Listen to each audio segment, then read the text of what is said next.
Good morning, students. Now we'll continue our history chapter 1, tracing changes through thousand years. Our next topic in this chapter is new social and political groups. Students, as we have explained in first video that this is study of years between 700 and 1750. In this period there was huge challenge to historians because of large scale variety and development that occurred over this period. Like Persian wheel was invented for irrigation, spinning wheel for weaving, and firearms were invented in combat. New foods and beverages also arrived in subcontinent like potato, corn, chilies, tea, coffee were new crops for India. And remember that all these innovations and new technologies and crops came along with the people, those who came from other countries in India. It was period of economic and political, social, cultural changes that we will learn in our next chapters 5, 6 and 7 chapters. So this was period of great mobility. Mobility means people came from other countries to our country, and from our country people travel to another countries. So it was period of mobility. So in this period one group of people became more important, that were Rajputs. Was word or name derived from Rajputra. So Rajputra means the son of the ruler. So between the 8th and 14th century, that term was applied for group of warriors or Kshatriya people.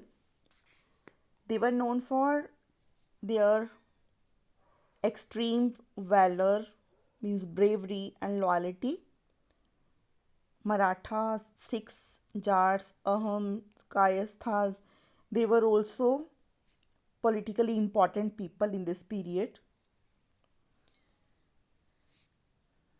And throughout this period there was gradual clearing of forest and extension of agriculture. So forests were cleared to do agriculture. Habitat means living places of people changed. Many forest dwellers migrated to other areas. Some became peasants, and they started tilling the land, means doing agriculture, and they become part of complex society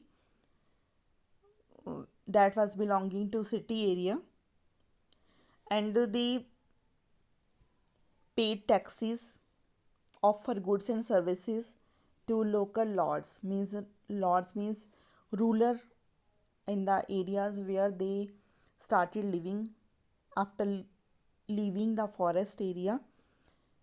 Some people also started doing artistic works with agricultural activities, and with passing of time they were grouped into jatis or subcastes and ranked on the basis of their backgrounds and occupations.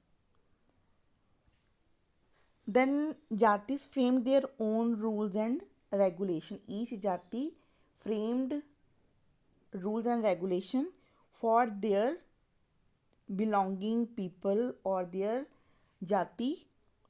So these regulations were enforced by an assembly of elders. So every jati was having one group of elders, those who imposed or enforced the laws or rules which were made by their elder people, and which were applicable to the all people of their jati, and then they started following the rules of their villages also in which they were living. Means in every village there were having many jatis, and each jati was having their own rules and regulations which people of their jati have to follow, and they also followed rules of the village in which they were living. So next is region and empire. Large states like those of Cholas, Tughlaqs, Mughals, they compassed many regions, means they framed their own regions where they started living and ruling. And a Sanskrit prashasti that we have also studied earlier. Prashasti means poem written in praise of some ruler. We have studied one prashasti about Gyasuddin Balban.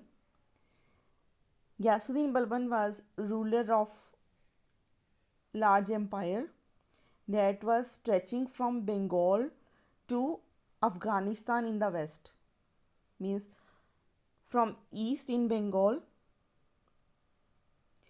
to the west in Afghanistan.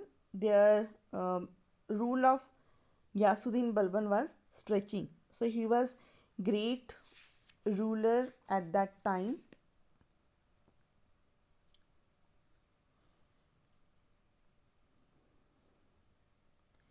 Next is by 700 many regions already possessed distinct geographical dimensions.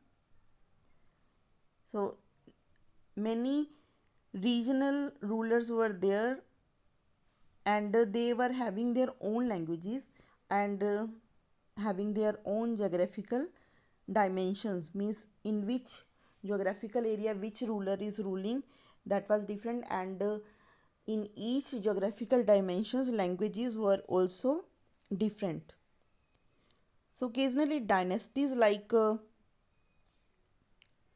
Cholas, Khaljis, Tughlaqs, Mughals established at that time.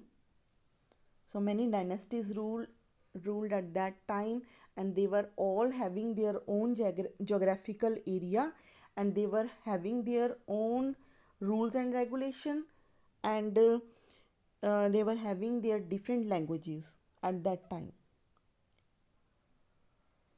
So we can see there were many pan-regional empires, and they were having their distinct identities.